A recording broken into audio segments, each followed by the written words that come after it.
poucas pessoas, devido ao tempo chuvoso, frio, né? Difícil as pessoas se locomoverem assim para ver. Nós sempre costumamos dizer o seguinte: espírita, ou ele é de açúcar ou ele é de sal, porque bastou dar chuvisqueiro, todo mundo sobe do centro, né?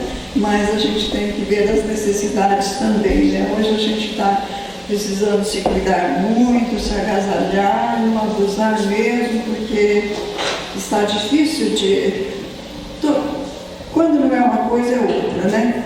Então, hoje nós vamos falar para as irmãs, o irmão que está aqui, e nós temos bastante na assistência, mas desencarnados, né? Então, hoje nós vamos falar mais para os desencarnados, né? Mas, com a graça de Jesus, nós estamos aqui, vamos fazer uma vibração para a Silene, né?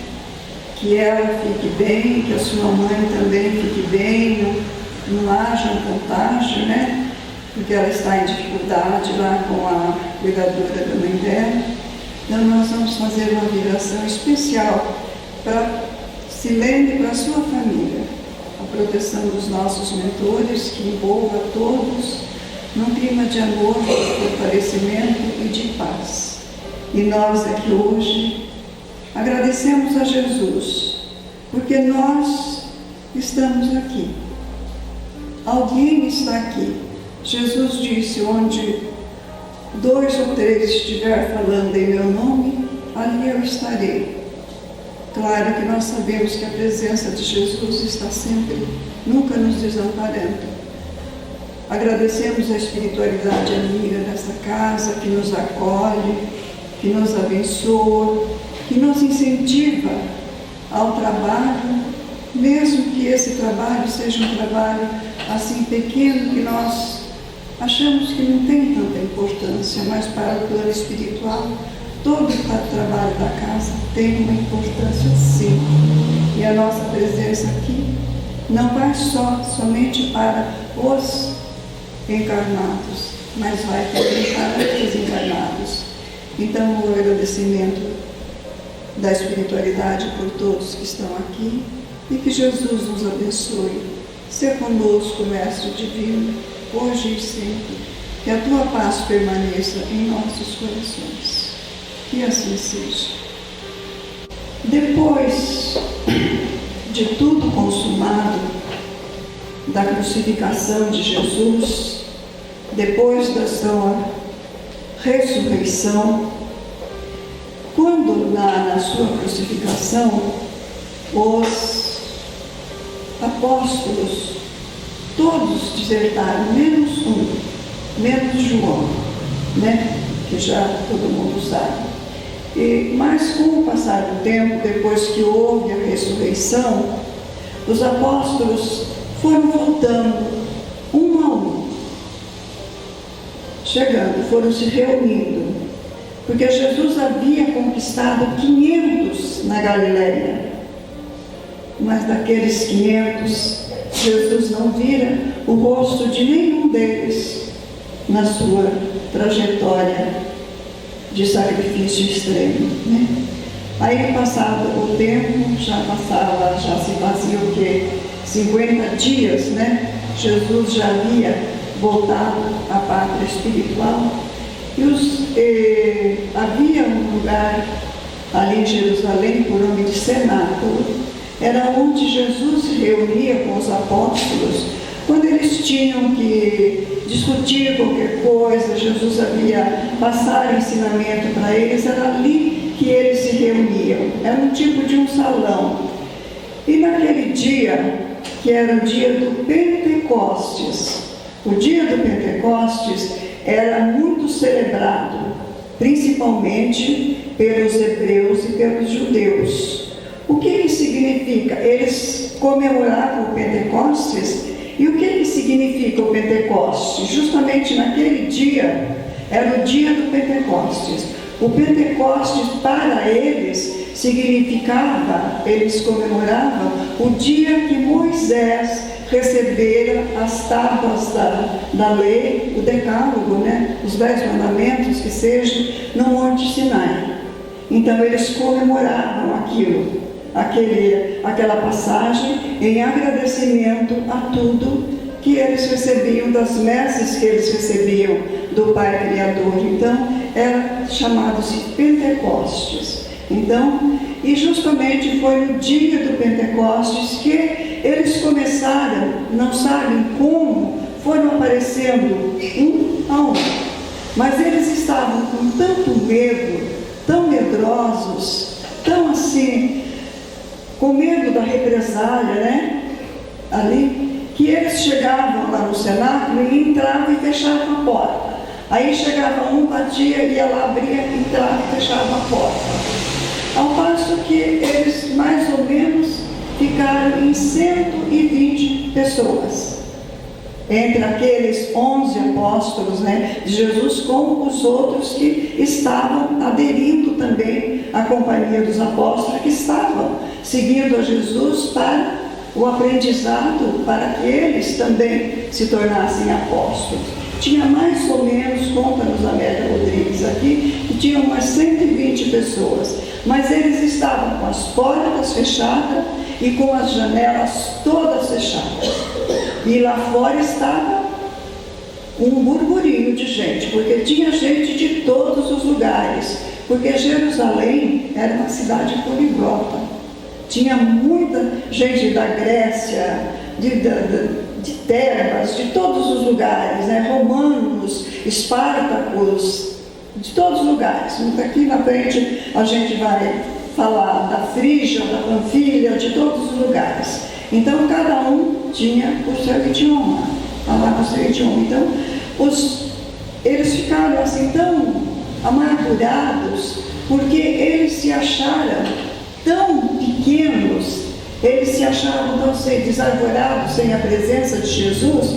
Eles ficaram assim a esmo, eles não sabiam, eles tinham vontade de começar, mas eles não sabiam como eles iam começar. E aí eles se reuniram, não sabe por quê, que naquele dia parece que uma força enigmática fez com que todos eles se procurassem o cenáculo, né? Porque talvez lá tivesse uma resposta para eles. Talvez lá o mestre mandasse uma resposta como eles deveriam agir. Porque eles se achavam muito ignorantes para enfrentar uma cidade daquela, onde tinha pessoas, né, aquelas sinagogas que formavam aqueles doutores, tudo. Como que eles iam começar um ministério? Mas Jesus havia dito para eles: vós sois o sal da terra, e vocês ficam com a incumbência de, quando eu não estiver aqui, é vocês que vão levar a boa nova. Vocês têm que, eu estou ensinando, tudo que eu estou lhes ensinando vem do meu Pai. Então vocês ficam encarregados de levar a boa nova, né? E aí eles falaram: como Jesus nos deixou uma missão tão grande, mas nós consideramos tão pequenos, tão ignorantes para levar essa missão que Jesus nos deixava. E aí eles entraram, ficaram, e de repente, e aí confabulando, conversando: mas nós temos que fazer alguma coisa, nós não podemos deixar os ensinamentos de Jesus acabar, parar.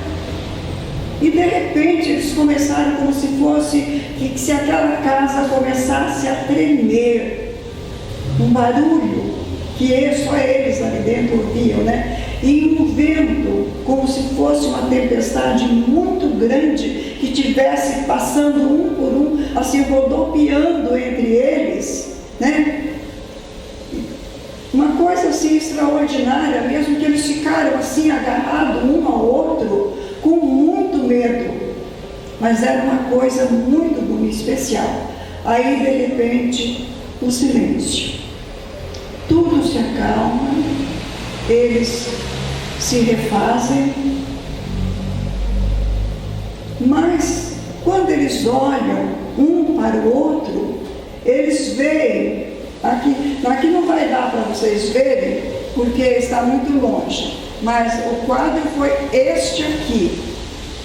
Desciam línguas de fogo dos céus, desciam aquelas rendas de fogo, como se fosse uma língua, e penetrava aqui, chegava no plexo coronário de cada um deles, elas entravam no corpo deles e desapareciam, né? E eles olhavam para o outro, no aquele estava, no outro também, você também está. E aquilo entrou dentro de cada um.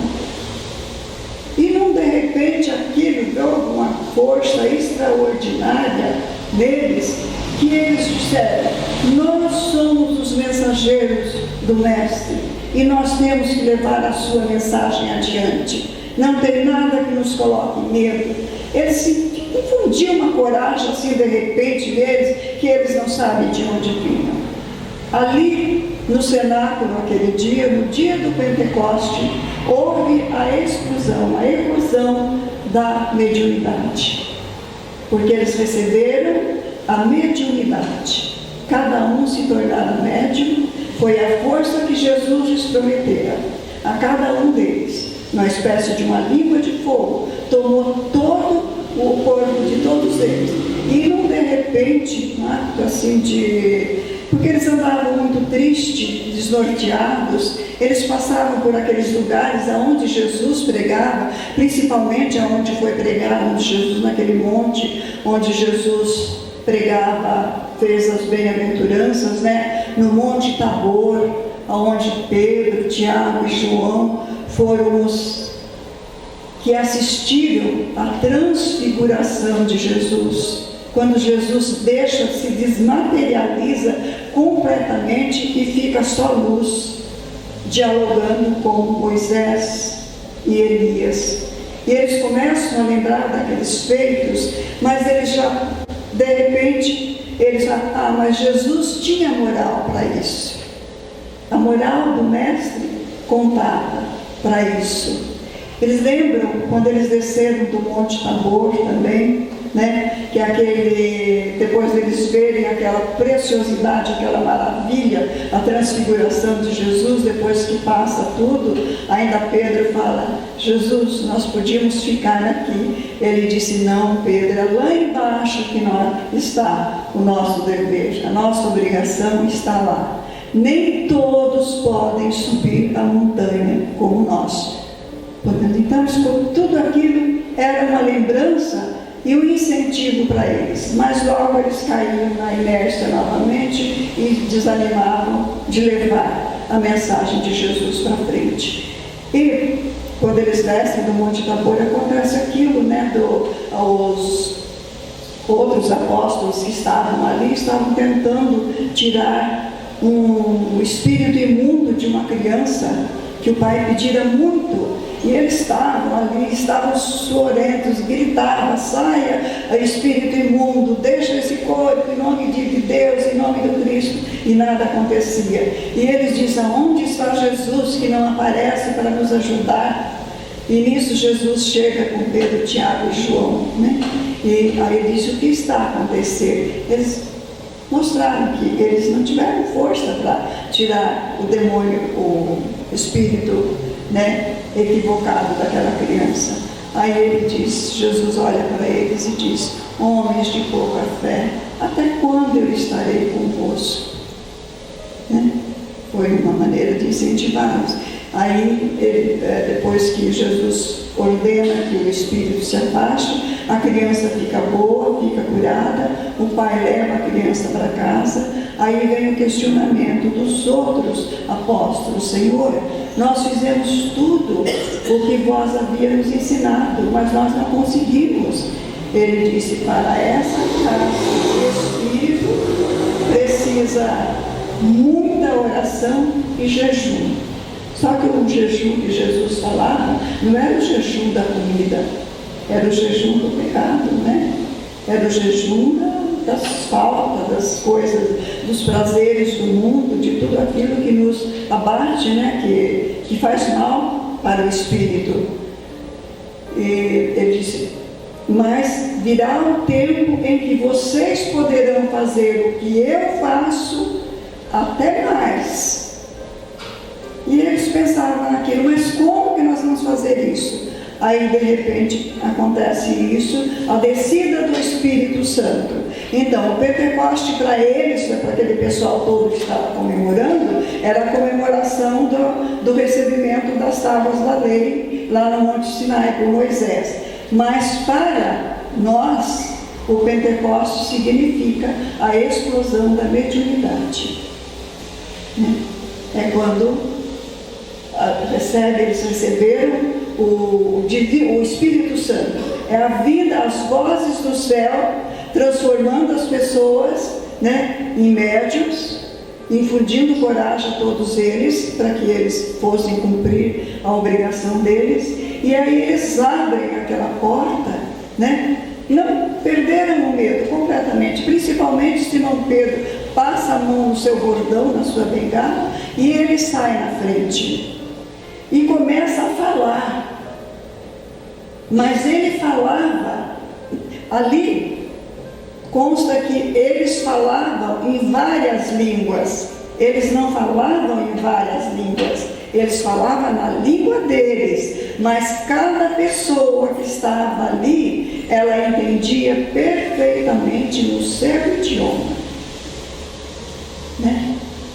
Não era eles que falaram grego, troiano, romano, não. Eles falavam no seu dialeto, na sua língua. Mas todos que estavam ali entendiam claramente tudo o que eles estavam falando. Então foi um para o canto, outro para o lado, outro para o outro, outro para o outro, misturou-se a multidão e ali eles foram pregando tudo que Jesus havia ensinado para eles. Eles passaram, porque Jesus disse para eles: ide por todo o mundo, ensinai o Evangelho e a paz. Falai em meu nome sem medo, porque eu estarei convosco e não vos deixarei. Foi isso que Jesus prometera a ele. Ide por toda a terra, levai a boa nova a todos os cantos do mundo. E nós temos hoje, nós estamos aqui, e eles continuavam a falar, e dali foi para frente, eles continuaram, perderam o medo, eles entraram, aí foram para outra cidade, foram para outros países, conta que cada um foi para um lugar, foram para a África, até para a China, eles foram, se esparramaram pelo mundo inteiro. Então nós devemos estar aqui hoje, falando do Evangelho, da Boa Nova, da mensagem que Jesus trouxe para nós, graças a esse dia, a essa coragem inflamante desses apóstolos, que eles levaram com muita convicção e com muito dever aquilo que Jesus havia pedido para eles, que eles se tornassem o sal da terra, e que eles seriam os mensageiros da Boa Nova. Eles se tornariam os mensageiros da Boa Nova. E dali então foi infundido de boca em boca, outros apóstolos vieram, depois logo a seguir, não, um tempo depois, Saulo de Tarso converte-se ao cristianismo, e tornou-se o apóstolo dos gentios, porque Jesus havia recomendado a eles que eles não fossem aos gentios, porque eles não que os gentios não necessitassem de orientação, só que os gentios eram aquelas pessoas que frequentavam o templo, que ignoravam completamente os ensinamentos de Jesus, que não se misturavam. Eram pessoas, vamos se dizer, mais ou menos da elite naquela época, E Jesus recomenda para eles que eles não vão, porque Jesus já sabia que mais tarde viria alguém com know-how para enfrentá-los, frente a frente. Então, quando Paulo apareceu, lógico que eles iam, se os apóstolos fossem falar, eles falaram: que nós vamos acreditar a esses pescadores? Eles são analfabetos, estavam falando bobagens, e iam ser humilhados e crucificados, né? Como todos foram. Apenas João não foi sacrificado, mas todos os apóstolos de Jesus morreram em sacrifício pela boa nova, pelo evangelho que eles pregavam. Aí vem Paulo, mais para frente, né? A conversão de Saulo de Tarso, ali na estrada de Damasco, que todos vocês conhecem, uma história muito bonita. E Paulo se torna o apóstolo dos gentios, porque quando Paulo falava, eles acreditavam em Paulo, porque Paulo foi formado lá na sinagoga.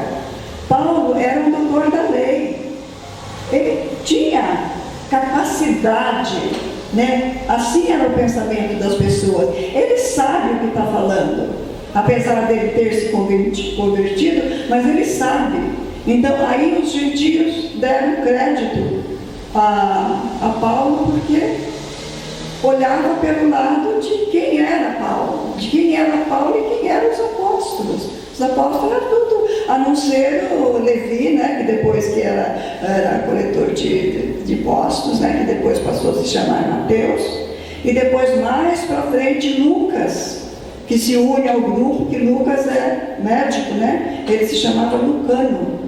Quando ele converte ao cristianismo, ele passa a se chamar Lucas. E assim é a história dos apóstolos, assim é a história do porquê nós estamos aqui hoje. Esses valentes, valorosos homens não tiveram medo, levaram a todos os lugares, o mundo todo. Não ficou um só canto na terra que não tenha ouvido ainda falar no cristianismo. Certo que daí surgiram muitas seitas, muitas religiões, né? Mas Jesus não deixou nome de religião nenhuma escrito. Ele não disse essa religião é boa. Ele disse o amor. Aquela religião que pregava o amor, a fraternidade, aquela religião é a boa. Então não tem nome de religião para nós, não existe. Nome de religião é apenas uma nomenclatura que se dá a uma sociedade que as pessoas se formam, né? Então, essa história dos apóstolos, de como eles conseguiram, como foi a descida do Espírito Santo, adentrando a cada um, tomando a cada um e infundindo força a eles, que eles fossem sem medo, nunca mais tiveram medo. Não tiveram medo de morrer, não tiveram medo de enfrentar a represália, não tiveram medo nenhum. Até Cleófas, que é uma história muito bonita, um dia eu vou contar aqui para vocês a estrada de Emaús, que Cleófas foge, né? Quando depois da crucificação de Jesus, ele nem sabia que Jesus havia ressuscitado, ele pega a estrada de Emaús e vai embora, né? De medo da represália. Até Cleófas voltaram também e se uniram a todos e entraram no combate.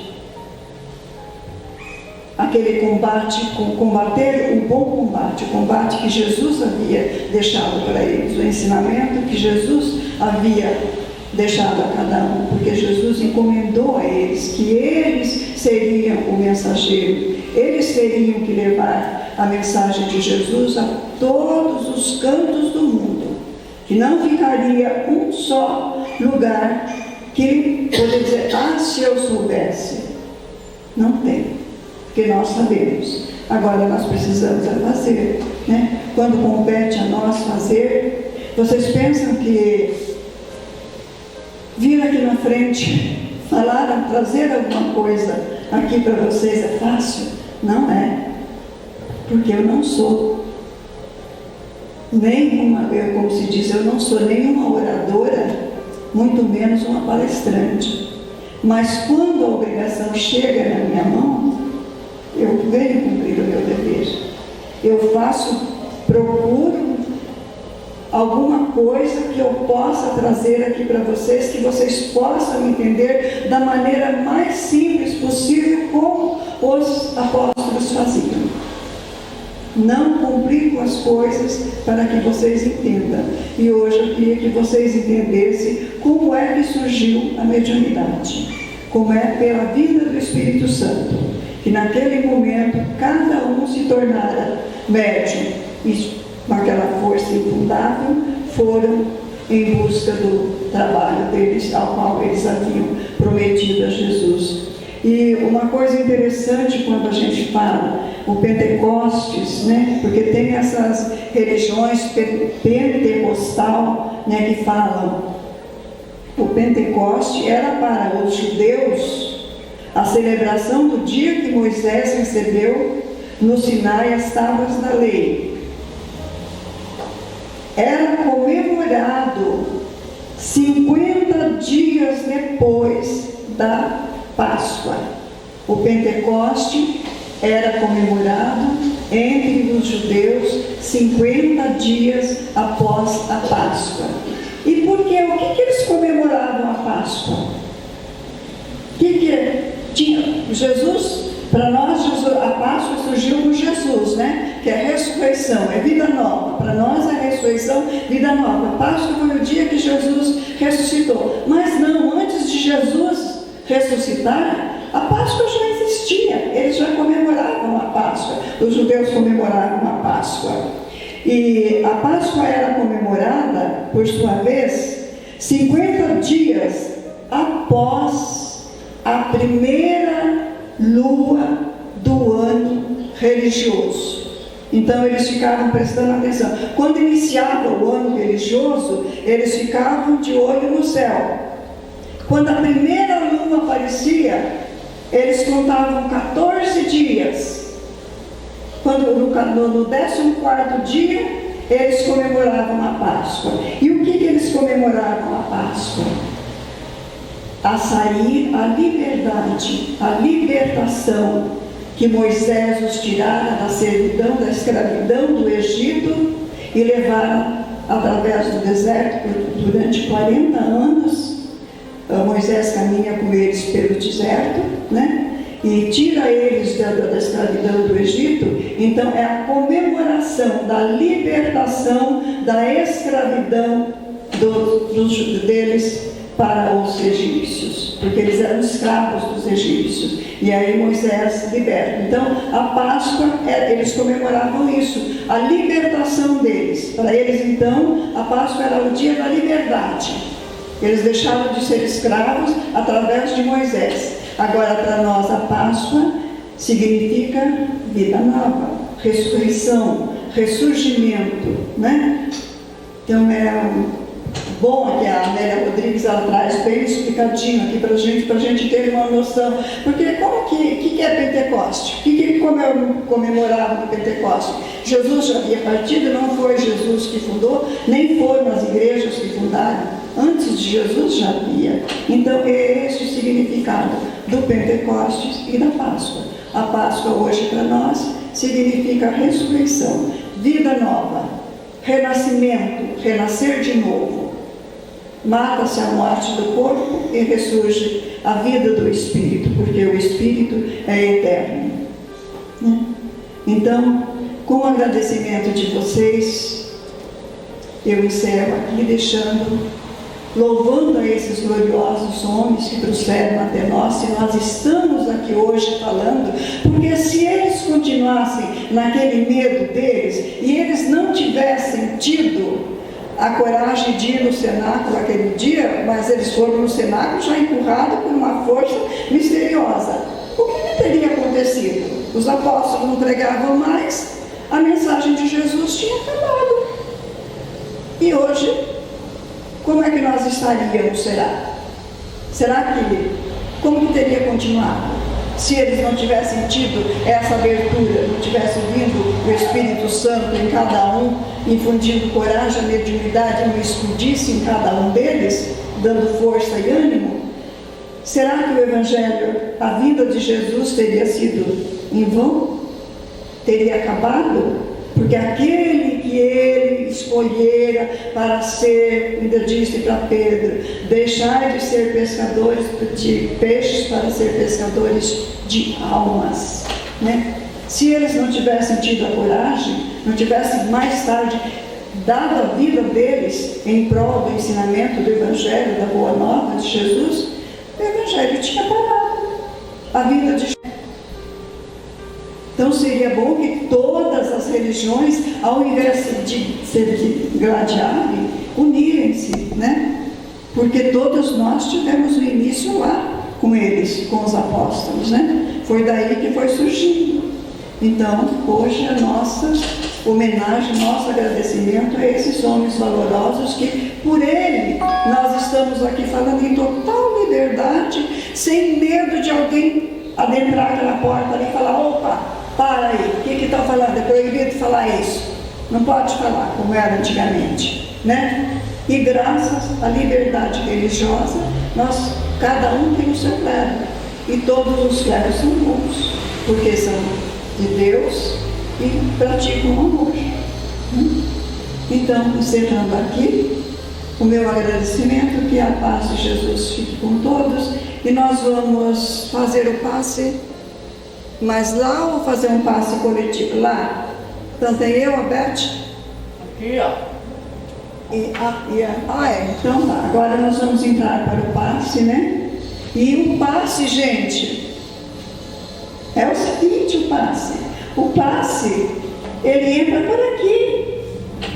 Não adianta ficar com benção ali na frente, não, isso aqui, ele dá, sobe, desce, não.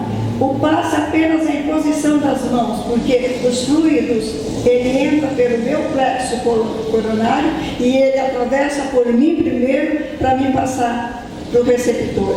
E é entrado aqui no plexo coronário. Daqui do plexo coronário, os fluidos magnéticos esparramam pelo corpo todo das pessoas. Por isso que quando vamos receber o passe, nós precisamos ter muita fé, ter muito cuidado com o nosso pensamento, para que realmente nós possamos receber o passe, que ele seja valoroso para nós, ele venha de encontro àquilo, com a necessidade que nós viemos aqui buscar. Então é isso, é o passe, adentra em todo, ele percorre todos os chakras, né? Indo até o dedão do pé, né? Então o passe é apenas uma transmissão de energias. Então nós vamos passar para o passe agora. Então vamos todos fechar os olhos, mentalizar Jesus. Querido Mestre, nós agradecemos por estarmos aqui mais uma vez em busca dos seus ensinamentos. E rogamos, Mestre, que possa abençoar a todos aqui presentes, encarnados e desencarnados, e também aqueles que não puderam comparecer hoje. Pedimos as suas bênçãos para todas as pessoas que estão necessitando, que estão doentes, em seus lares, nos hospitais. Pedimos também, Senhor, que a sua luz, o seu amor possa tocar o coração dos nossos governantes, para que eles possam fazer aquele trabalho que eles assumiram na espiritualidade em benefício do povo. Boas energias para cada um deles. Abençoe, Mestre querido, aos nossos familiares e também a todos os trabalhadores aqui da casa, e que a luz do seu Evangelho permaneça acesa neste lar. Que nós possamos colocar em prática todos os ensinamentos que nós aqui buscamos, e que nós possamos ter uma semana tranquila, equilibrada, atraindo para nós somente as boas energias e repelindo as coisas negativas. Neste momento, vamos repetir a oração que deixastes para nós. Pai bom que estais nos céus, santificado seja o vosso nome, venha a nós o vosso reino, seja feita a vossa vontade, aqui na terra como em toda parte. O pão nosso de cada dia dai-nos hoje, perdão, Pai, pelas nossas ofensas, assim como nós perdoarmos a quem nos tem ofendido. Não nos deixes cair em tentação, e livrai-nos do mal, hoje e sempre, que assim seja.